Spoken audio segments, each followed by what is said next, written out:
Well, hey there, friends. I'm your host, Penny, and this is Criminally Nerdy.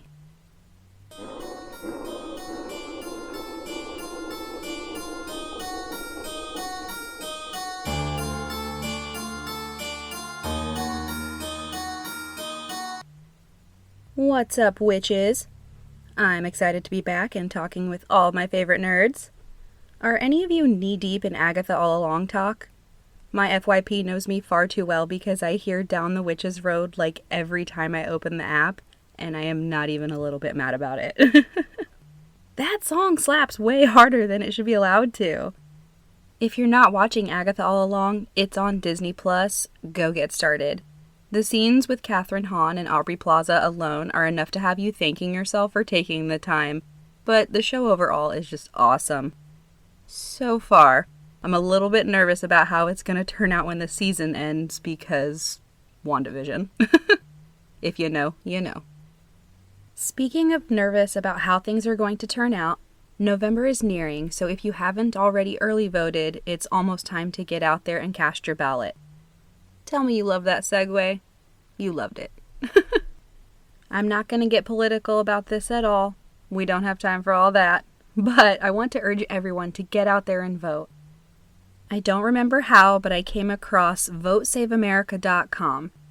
It's a really great resource. You just enter your address, or your neighbors if you don't trust the internet.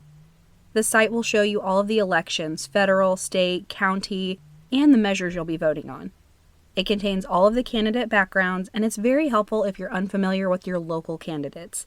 These are super important because you want to make sure you're voting for who will best represent you. You can build your ballot and email it to yourself or print it out and bring it along with you to the polls. This is not a paid ad or anything like that. I just found it to be useful and I wanted to pass it along to everyone, especially if you're undecided or you want to learn more. It's free and you don't need to enter any personal information other than your email address if you want to email yourself your ballot. Now go vote. In podcast world, I do have a couple of updates for you. First, I was contacted by Ryan Waller's family from our last episode. They clarified that they did not relocate to Florida. The brain surgeon they consulted with was from Florida to avoid any conflict of interest that an Arizona-based physician may have faced. Unfortunately, they have not reached a settlement with the Arizona PD and continue to fight for their day in court. I did ask if they had a foundation or a blog that listeners could follow along for updates, and they don't at this time, but they do have a YouTube channel that they plan on updating more often. I have linked their channel in the show notes of the Heather Kwan and Ryan Waller episode. The cold-blooded killers who attacked Heather and Ryan faced justice. Now it's time for the Arizona PD to take responsibility for their negligence in Ryan's case. And the second update I have for you is the t-shirt giveaway is over and we have a winner. Congratulations to Abigail Lee. I hope to see pictures soon. Take that shirt on vacation. Show her a good time. She needs some excitement. She has been hanging in my closet for months. And of course, a big thank you to the rest of you who entered or told your friends to enter. I'll have more giveaways in the future, but for now, if you haven't, go give the 5-star button some love wherever you're listening. This episode is airing on October 28th, which is National Chocolate Day, Plush Animal Lovers Day, and Chucks and Pearls Day. If that last one threw you, it was started in 2021 to recognize the first female vice president and highest-ranking female politician in the country, Kamala Harris, and her love of wearing the two. So, call into work. Snuggle up with your favorite stuffy while stuffing your face with some deliciousness. Then, lace up your chucks, throw on your pearls, and bask in your awesomeness. You deserve it. If your boss is bothered, let them know that it is also National Animation Day, so they should treat themselves by trading in the 9 to 5 for a day of unwinding with their favorite cartoon. Hell, we all should. Speaking of, did anyone else know that the classic Beetlejuice cartoon is now streaming? I think it's Tubi. Do not sleep on that. If you can find it, go watch it. It is so funny. Unfortunately, that's all of the upbeat I can bring to this episode today, because we are going to be discussing the untimely death of a young woman from Slaughter, Louisiana. The news of her passing at just 36 years old was shocking to those in the community. But what was truly horrifying were the utterly gruesome conditions under which she had been living for the past 12 years, which ultimately led to her death. This is the case of Lacey Fletcher. I am going to give you all the heaviest trigger warning here. This episode is going to be a shorter one, but it is going to hit hard. There will be deeply graphic descriptions of the unimaginable horrors the victim endured, the shocking state in which she was discovered, and the chilling details revealed by her autopsy. This case will not only enrage you, but it will make your skin crawl and your stomach turn. I urge you to listen with the utmost of care. Some of my sources for this case were The Independent, The Lineup, The New York Post, Daily Mail, and the podcasts Body Bags and In the Nick of Crime. On Monday, January 3rd, 2022, 911 received a call from a woman saying that her daughter Lacey had stopped breathing. She made mention that her daughter had been sick, but that it was a long story. First responders rushed to the home of 64-year-old Sheila and 65-year-old Clay Fletcher in Slaughter, Louisiana, not knowing the horrors they would soon be faced with. Now, before we get any further, let's talk about Sheila, Clay, and Lacey Fletcher. Sheila and Clay were high school sweethearts. Clay played football, and Sheila was on the dance team. After getting married, they settled in the small town of Slaughter in East Feliciana Parish of Louisiana. They were elated when they welcomed their daughter, Lacey Ellen Fletcher, on November 25, 1985. Clay worked at a local nuclear energy plant, and Sheila was a police and court clerk in the nearby town of Baker. Clay would later become an officer for the Baton Rouge Civil War Roundtable, and Sheila would go on to be the assistant to the city prosecutor in Zachary, Louisiana, while also serving on the town's board of aldermen. As an alderwoman, she was appointed to mayor pro tempore, which is basically vice mayor, meaning that she could act on the mayor's behalf if they were not available. As a child, Lacey attended the Brownsville Baptist Academy, where she enjoyed hanging out with friends and playing on the volleyball team. Outside of school, Lacey loved Disney movies, and her favorite singer was Mariah Carey. Kid had great taste. Except for that damn All I Want for Christmas song. Don't get me wrong, it's a cool song the first 100,000 times you hear it. But I, and I'm sure many of you, are just burned out on it. So let's just collectively agree to play it once a year and move on, okay? Okay, great.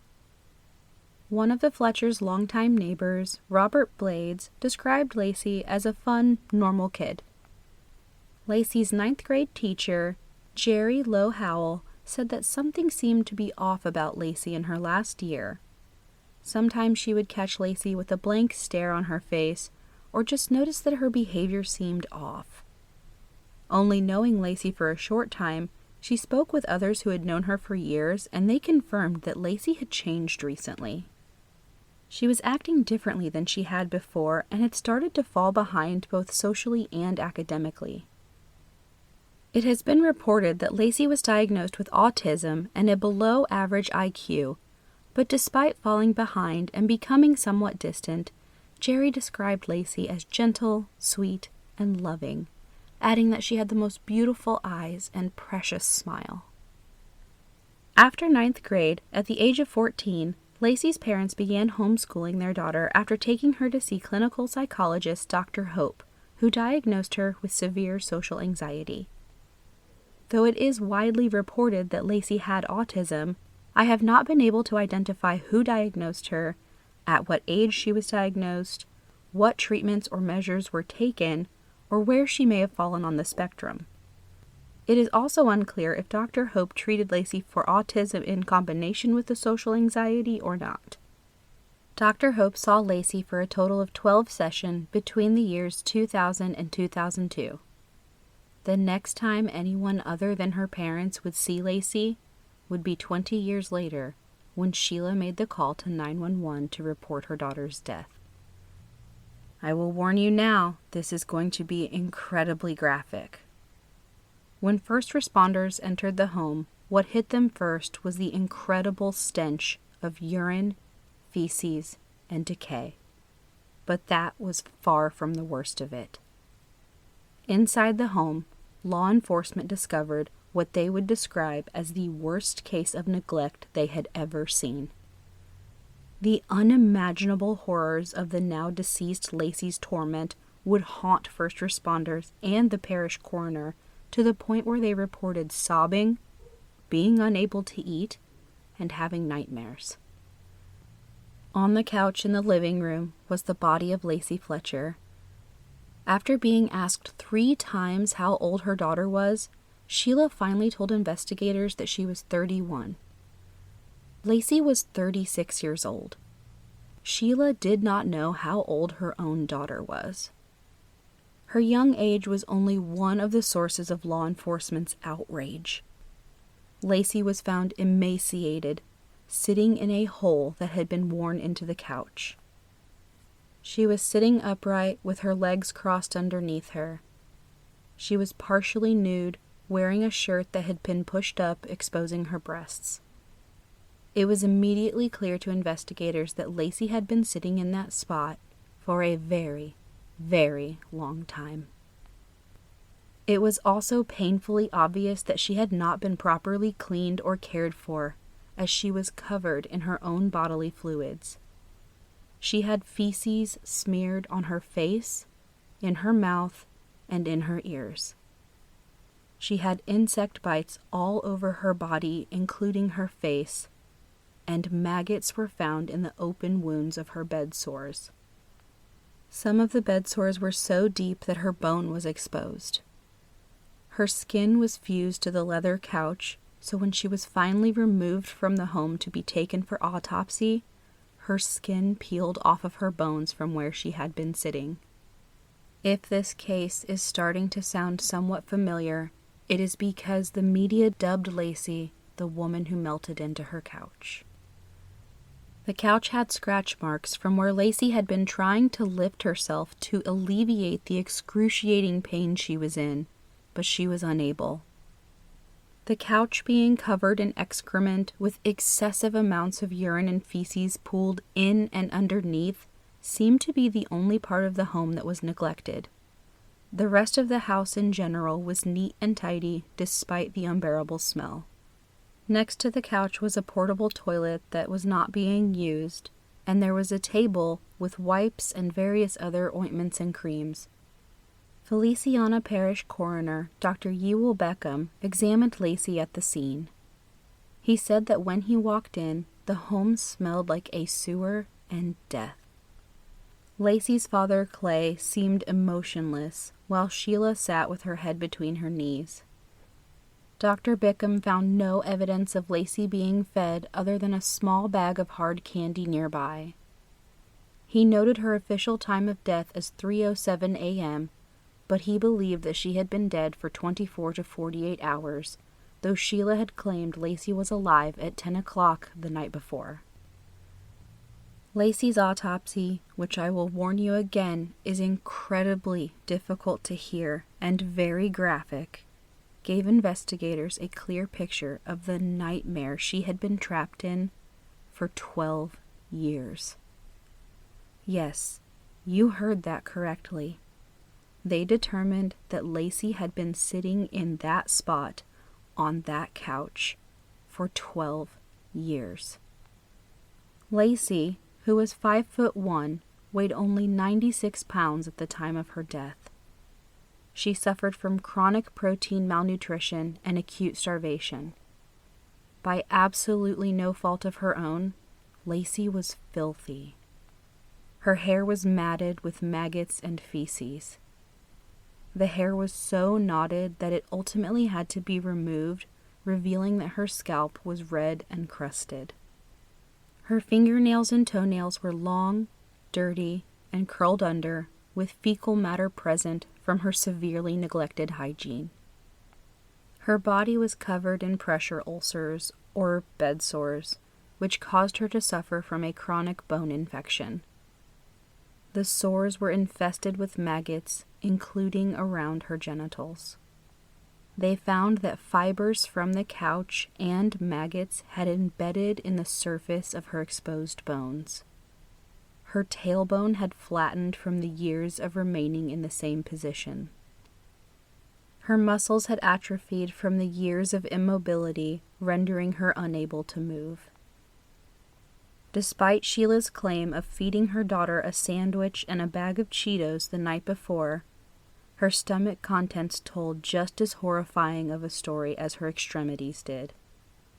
The only thing found in Lacey's stomach was foam from the couch and her own feces.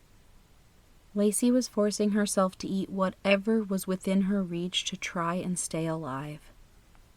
The insect bites that were visible when Lacey was found were determined to be ante-mortem, meaning that the maggots were living and feeding off of her while she was still alive. In a way, the maggots actually extended her life because they ate the decaying flesh as it was forming, while she was still alive. If this isn't clear, I'll give you Dr. Bickham's direct quote. He said, "I have seen every kind of death there is. I have never seen a homicide like this. I have never seen a human being quite literally tortured and allowed to die while she is alive. Lacey did not decompose. She rotted in her own body, in that hole, in that sewer, in that couch." On top of the excruciatingly painful stage 3 bed sores, bone infection, and malnutrition, Lacey also had a kidney infection and COVID-19. Her cause of death was ruled as sepsis due to the combination of poor hygiene, prolonged immobility, and severe chronic neglect. Not only was this woman starved, covered in filth, and sitting in a spot she could not move from, making it impossible for her to alleviate the pressure from her agonizingly painful bed sores, but she was also suffering from bone and kidney infections, combating the COVID-19 virus, all while being eaten alive by insects and her own body. The level of suffering this woman endured is simply unfathomable. So I'm sure we're all thinking the same thing here. Aside from the heartbreak and sorrow we feel for Lacey and the unimaginable torture she endured for at least 12 years, how in the fucking multiverse could her parents have allowed their daughter to waste away like this?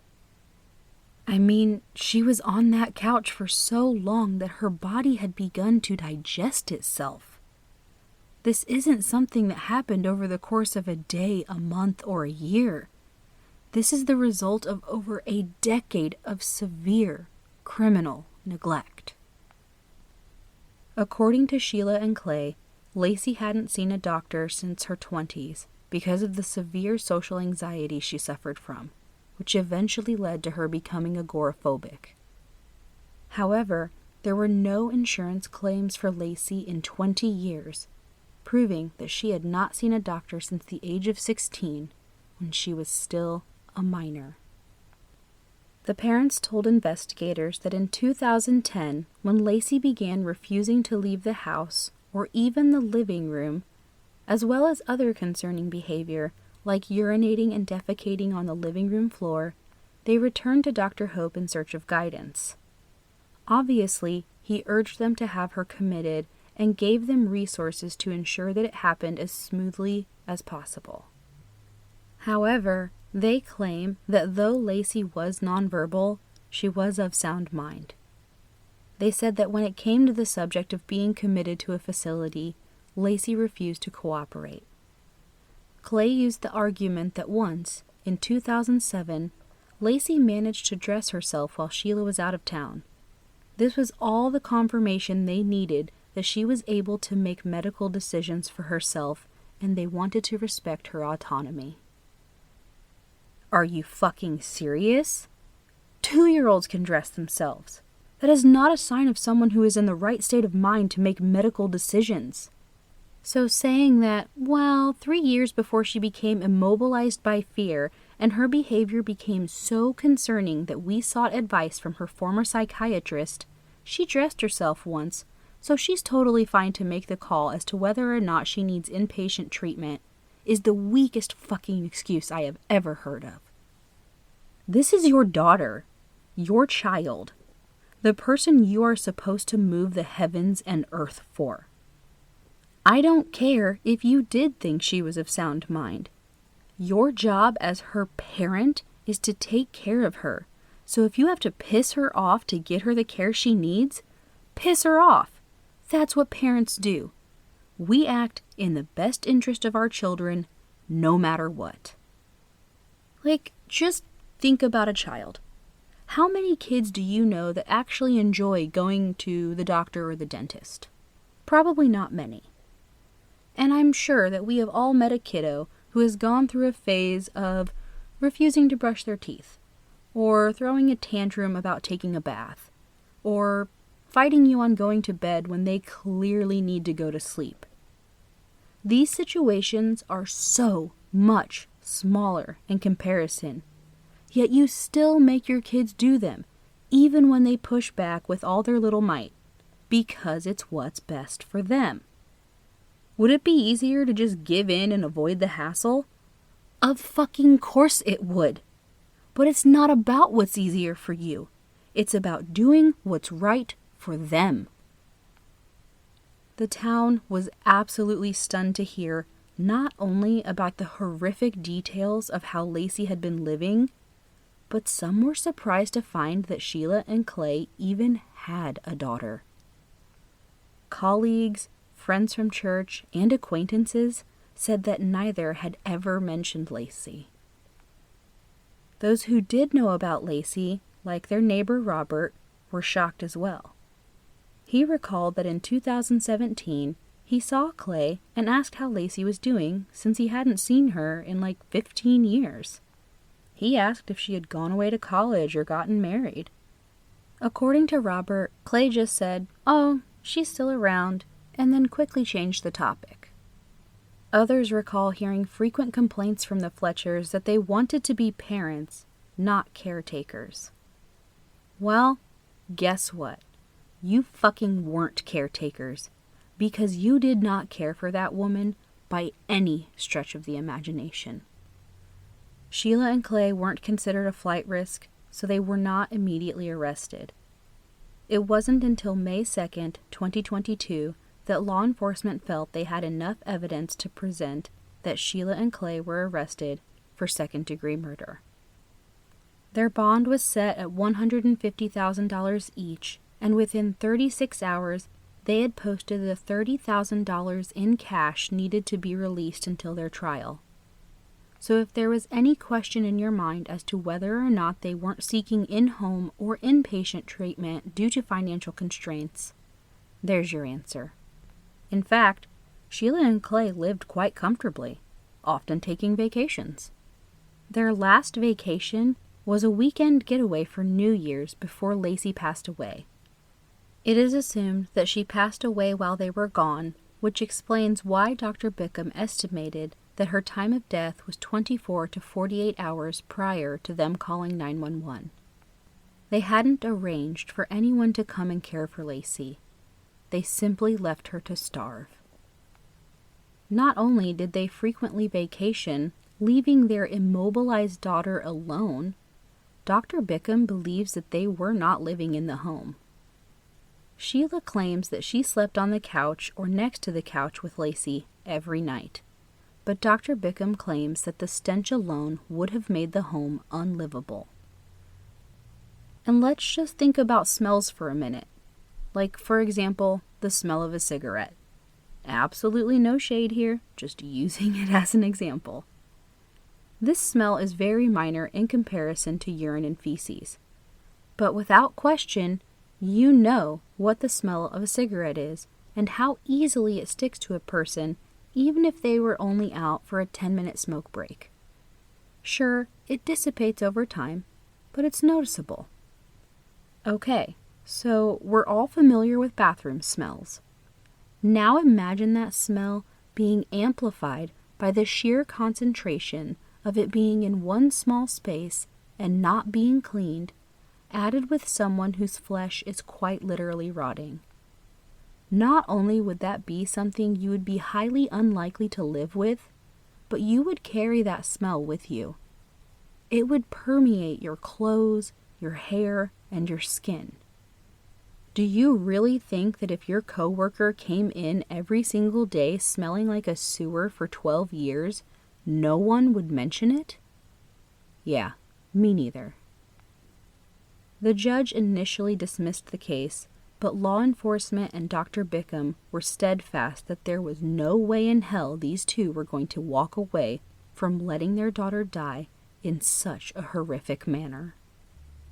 A grand jury was convened in June of 2023 to review the case.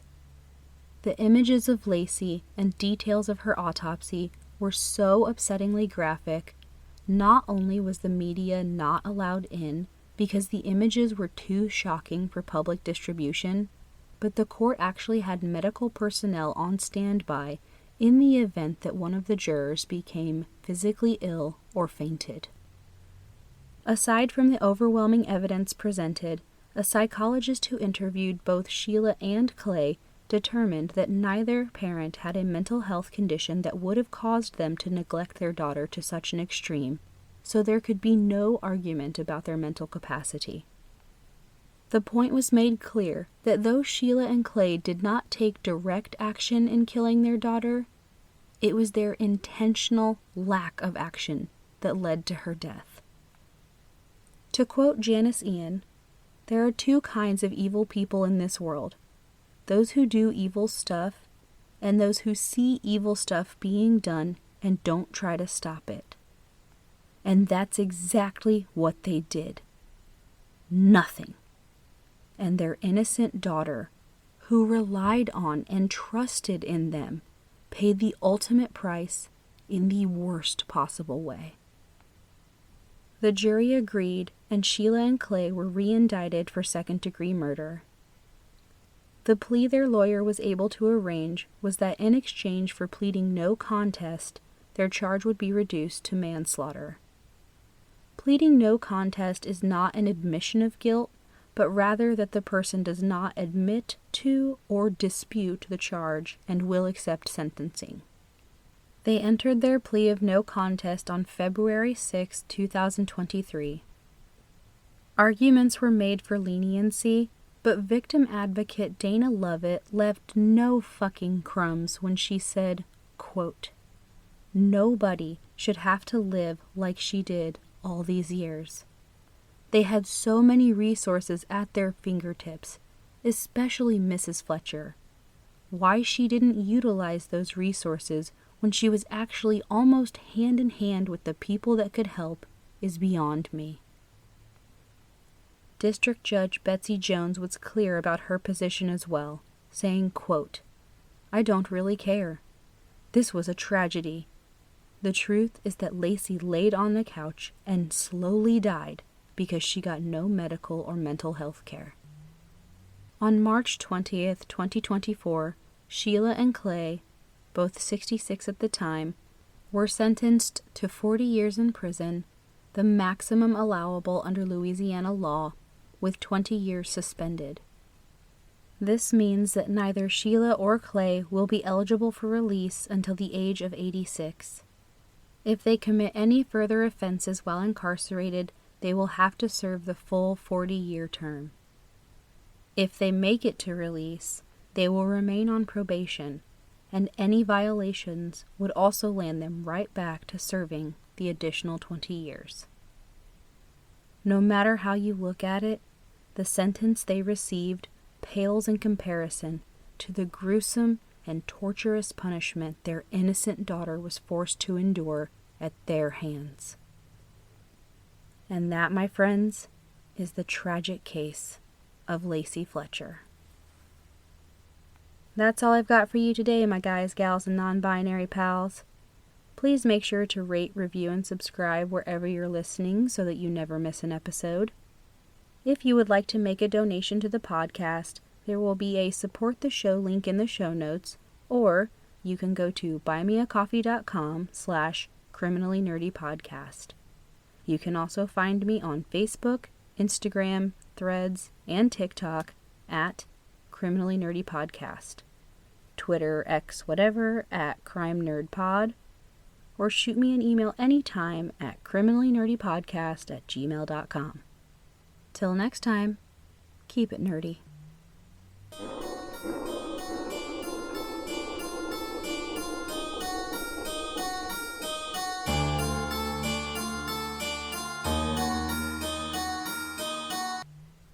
Down, down, down the road, down the witch's road.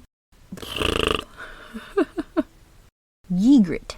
On Wednesdays, we wear pink. I did it again. Some feedback for you. It did not take this long last time. Prism. Cigarette. Okay. That's my belly. Sisterhood of the Traveling Giggles? No, no. Oh, I hear Bailey Boo. Our neighbors have the cutest German Shepherd named Bailey, and I am not even shy about how obsessed I am with her. Nuclear. Nuclear. Burn, burn, burn, burn, burn. Blah, blah, blah, blah, blah, blah. I cannot speak. That sounded fucking terrible. Dr. Frankenfurter. Words. You can say words. Ooh, just butchering names. That's nice. Okay. No. That was the wrong inflection. You guys know what inches are. Is butter a carb? What? Words come out of face. Enter. That's not good. Ah, shit. Bitch, what? Motherfucker. What? She doesn't even go here.